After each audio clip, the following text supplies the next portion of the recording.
Kadambari silks లో కళ్యాణ గమనీయం cell మార్చి 6 నుండి 19 వరకు ప్రతి 15,000 బ్రైడల్ సారీస్ కొనుగోలుపై ఒక గోల్డ్ కాయిన్. ఇప్పుడు సమయం తెల్లవారుజామున 6:15 అయింది. కరెక్ట్గా నేను ఇదే సమయానికి రాయవరం దగ్గర మార్కాపురం దగ్గర జరిగిన ఘోర రోడ్డు ప్రమాదంలో బస్సు ప్రస్తుతం నా వెనకాల ఉంది. ఇదంతా కూడా పూర్తిగా దగ్ధమైపోయిన తర్వాత 14 మంది సజీవ దహనం అయిపోయిన తర్వాత బస్సు పరిస్థితి చూడొచ్చు. రోడ్డు పక్కన దీన్ని పక్కన పెట్టేశారు ట్రాఫిక్ క్లియర్ చేయడానికి. అయితే ఏం జరిగింది అనేది ప్రత్యక్ష సాక్షులు అలాగే పోలీసులు ఇచ్చిన ఇన్ఫర్మేషన్ ప్రకారం ఇక్కడ ఒక్కసారి డ్రైవర్ యాక్సిడెంట్ జరిగిన తీరును ఒకసారి గమనిస్తే ఆ కర్వ్లో గుద్దిన విధానం చూస్తే బస్సు డ్రైవర్ ముందు ఉన్న భాగం కూడా ఎక్కడా కూడా అది వచ్చి టిప్పర్ని ఢీ కొట్టలేదు. కావాలంటే టిప్పర్ని ఢీ కొట్టింది అంటే బస్సుకి సైడ్ అంటే మనము బస్సు దిగే గేట్ ఉంటుంది, ఆ గేట్ సైడ్ నుంచి వెళ్ళి టిప్పర్ ఆయిల్ ట్యాంకర్ని ఢీ కొట్టడం, అక్కడి నుంచి ఫైర్ అయిన తర్వాత మొత్తం అంతా బస్సు అంతా కాలిపోవడం ఇవన్నీ కూడా చూస్తున్నాం. మొత్తం బాడీ మాత్రమే మిగిలింది. ఇది ఏసీ స్లీపర్ బస్, బట్ ఇక్కడ మొత్తం పూర్తిగా కాలిపోయి ఒక మొండి గోడలాగా మిగిలిన పరిస్థితి. ఒక బాడీ బస్సును తయారు చేసే ముందు బాడీని కడతారు కదా, ఆ రేంజ్లో ఇప్పుడు ఈ బస్సు ఉంది. 14 మంది కూడా హాహాకారాలు చేస్తూ ఇక్కడ వాళ్ళంతా కూడా దహనమైపోయిన పరిస్థితి చూడొచ్చు. అసలు హృదయ విదారకమైన దృశ్యాల్ని ఇక్కడ మనం చూస్తున్నాం. ఒక్కసారి మనకున్న ఇన్ఫర్మేషన్ ప్రకారం ఒకసారి నేను మీకు ఎవరెవరు ఏ సీట్లో కూర్చొని ఎట్లా బాధపడ్డారు అనేది అక్కడ ప్రత్యక్ష సాక్షులు పోలీసులు చెప్పిన దాని ప్రకారం నేను వివరించే ప్రయత్నం అయితే నేను చేస్తాను. ప్రస్తుతానికి ఇక్కడ నేను మీకు చూపిస్తున్నాను కదా, సీట్ 1 ఇది. ఇందులో చనిపోయిన 14 మంది పేర్లు. రామయ్య సీట్ నెంబర్ 1లో ఆయన ఇక్కడ కాలిపోయి చనిపోయారు. అలాగే జయరాములు ఈయన సీట్ నెంబర్ 2 ఈయన చనిపోయారు. అలాగే అప్పర్ బెర్త్లో సీట్ నెంబర్ 3 ఇక్కడ పద్మ గారు ఆవిడ చనిపోయారు. అలాగే అప్పర్ బెర్త్ 5 ఇక్కడ. సో అక్కడ ఉన్న అప్పర్ బెర్త్ 5లో ఉన్న మహేంద్ర ఆయన కూడా చనిపోయారు. సో ఇక్కడ మనం చూడొచ్చు సీట్ నెంబరు 6 ఇక్కడ రమాదేవి ఇక్కడ ఆవిడ చనిపోయారు. సో ఇక్కడ నుంచి అప్పర్ బెర్త్ 6లో వెంకటేష్ ఉన్నారు, ఆయన చనిపోయారు. ఎదర సీట్ నెంబర్ 7 80 ఏళ్ల పిచ్చం ఉన్నారు, ఆవిడ చనిపోయారు. సీట్ నెంబర్ 11 26 ఏళ్ల రుక్మిణి. అప్పర్ బెర్త్లో 9 సీట్ నెంబర్ 9 27 ఏళ్ల అనిల్.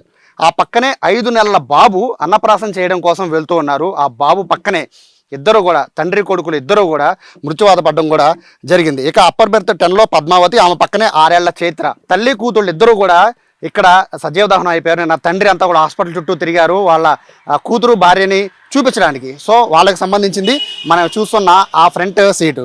సో ఇక్కడ మనం గమనిస్తే అప్పర్ బెర్త్ 13లో 45 ఏళ్ల చిన్న, సీట్ నెంబర్ 13లో 45 ఏళ్ల వెంకటేశ్వర్లు. అంటే ఒకసారి ఇవన్నీ ఎందుకు చెప్తున్నానంటే ఇక్కడ మనం చూస్తున్న వాళ్ళందరూ కూడా చనిపోయిన వాళ్ళందరూ కూడా మోస్ట్లీ ఇక్కడ వరకు ఉన్న వాళ్ళు మాత్రమే చనిపోయారు. ఇక్కడ ప్రధానమైన రీజన్ మనం ఇంకొకటి ఏం చెప్పుకోవాలి అంటే వీళ్ళంతా కూడా ఈ ఫ్రంట్ ఎదరి నుంచి రావడానికి వాళ్ళకి దారి లేకుండా పోయింది. ఎందుకంటే ఇక్కడ నుంచి వాళ్ళు దిగడానికి ఫ్రంట్ గేట్ పూర్తిగా ఇరిగిపోయిన పరిస్థితి. వాళ్ళు తప్పించుకోవాలంటే ఒకటే మార్గం, బ్యాక్ నుంచి వెళ్ళిపోవాలి. సో ఒక్కసారి దీని బస్సు ఒకసారి బ్యాక్ సైడ్ నుంచి చూస్తే ఇక్కడ నుంచి తప్పించుకునే పరిస్థితి లేక కొంతమంది ఇక్కడ అద్దాలు పగలు కొట్టుకుంటూ బయటకు వచ్చేసిన పరిస్థితి చూడొచ్చు. పూర్తిగా ఉన్న వాళ్ళు ఉన్నంత వరకు అద్దా పగలు కొట్టుకుంటూ వెళ్ళిపోయారు. కానీ ఇక్కడ ఇంత పెద్ద స్లీపర్ బస్సు ఉన్నా కూడా ఇక్కడ ఎగ్జిట్కి సంబంధించిన పెద్ద విండో ఏదీ లేదు, అన్ని చిన్న విండోస్ మాత్రమే ఉన్నాయి. సో ఎవరో తప్పించుకోవడానికి కూడా స్కోప్ లేకుండా పోయింది.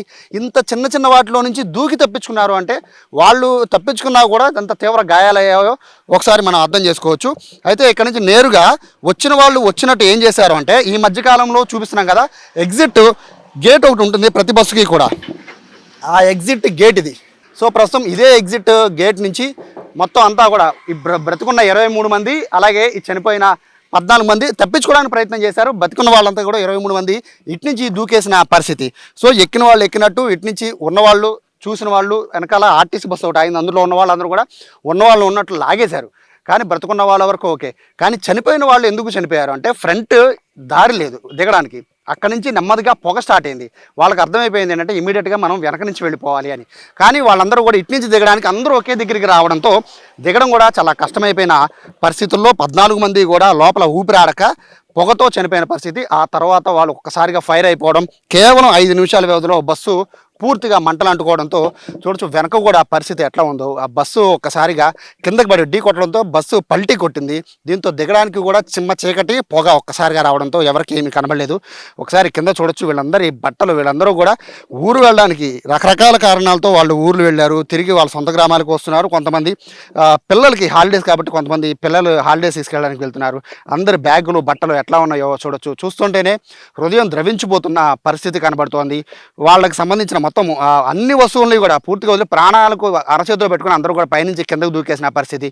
చాలామంది కూడా ఇక్కడ దూకడానికి ప్రయత్నించి ఇరుక్కుపోయిన పరిస్థితి మనం చూస్తున్నాం. ఒక తల్లి తన బిడ్డను తోసేసి తను ఇరుక్కుపోయిన పరిస్థితి. అది ఈ సీట్లోనే ఇక్కడి నుంచి తన బిడ్డను పైనుంచి తోసేసింది, కానీ ఆవిడ మాత్రం రాలేక ఇరుక్కుపోయిన పరిస్థితి. ఇక్కడ చిన్న చిన్న విండోస్ అవ్వడంతో చాలామంది తప్పించుకోలేని పరిస్థితిలో ఉన్నారు. ఇంత చిన్న చిన్న విండోస్ ఇవ్వడం కూడా ఇక్కడ పెద్ద ప్రమాదానికి ప్రధాన కారణంగా కనబడుతుంది. ఇక బస్సు విషయానికి వస్తే ఇక్కడ టిప్పర్ని ఒకసారి మనం చూడొచ్చు. ఈ టిప్పర్ దగ్గర కూడా ఆ గుద్దిన విధానాన్ని మనం ఒక్కసారి చూస్తే డైరెక్ట్గా నేరుగా టిప్పర్ చూడొచ్చు. ఇక్కడ ఎక్కడా కూడా ఏ దెబ్బ తగలేదు.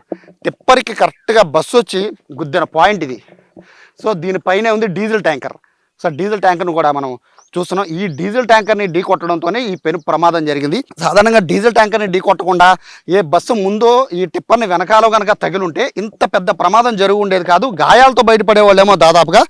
బట్ ఇక్కడ డీజిల్ ట్యాంకర్ని ఢీ కొట్టడంతో ఫైర్ అనేది ఇక్కడ నుంచి స్టార్ట్ అయింది. అయితే నిన్న బస్సు పొజిషన్ చూస్తే ఢీ కొట్టిన వెంటనే బస్సు ఇక్కడికి వచ్చి స్టక్ అయిపోయింది. సో ఇక్కడి నుంచి పోగా నేరుగా డ్రైవర్ పక్కన ఉన్న క్లీనర్ క్యాబిన్ దగ్గరికి వెళ్ళింది. అక్కడి నుంచి మొదలు పెట్టుకుని ఫైర్ పూర్తిగా అంటుకుంది. ప్రస్తుతానికి టిప్పర్ కూడా కాలిపోయిన పరిస్థితి.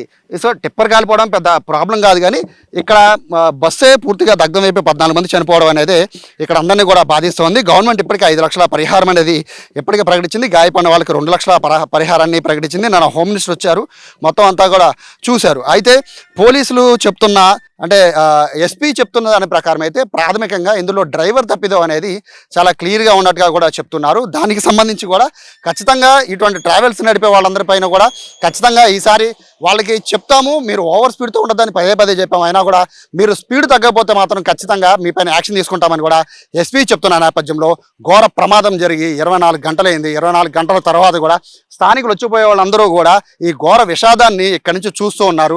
ఎందుకంటే తమ ఊర్లో ఇంత పెద్ద యాక్సిడెంట్ అవడం అనేది వీళ్ళు ఎప్పుడూ కూడా చూడలేదు. సో ప్రస్తుతానికైతే వీటిని పక్కన పెట్టేశారు. దాదాపుగా 14 మంది చనిపోయారు, 23 మంది ట్రీట్మెంట్ తీసుకుంటున్నారు. అందుట్లో ఒక 2-3 పరిస్థితి కొంచెం విషమంగా ఉన్నట్టు చెప్తున్నారు. ఉన్న వాళ్ళందరినీ కూడా ఇక్కడ ఒంగోలు హాస్పిటల్కి, కొంతమందిని గుంటూరు హాస్పిటల్ కూడా తరలించినట్టుగా చెప్తూ ఉన్నారు.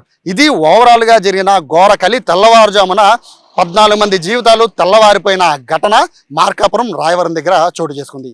కెమెరా పర్సన్ వినయ్తో సాయి, సుమన్ టీవీ, మార్కాపురం నుంచి.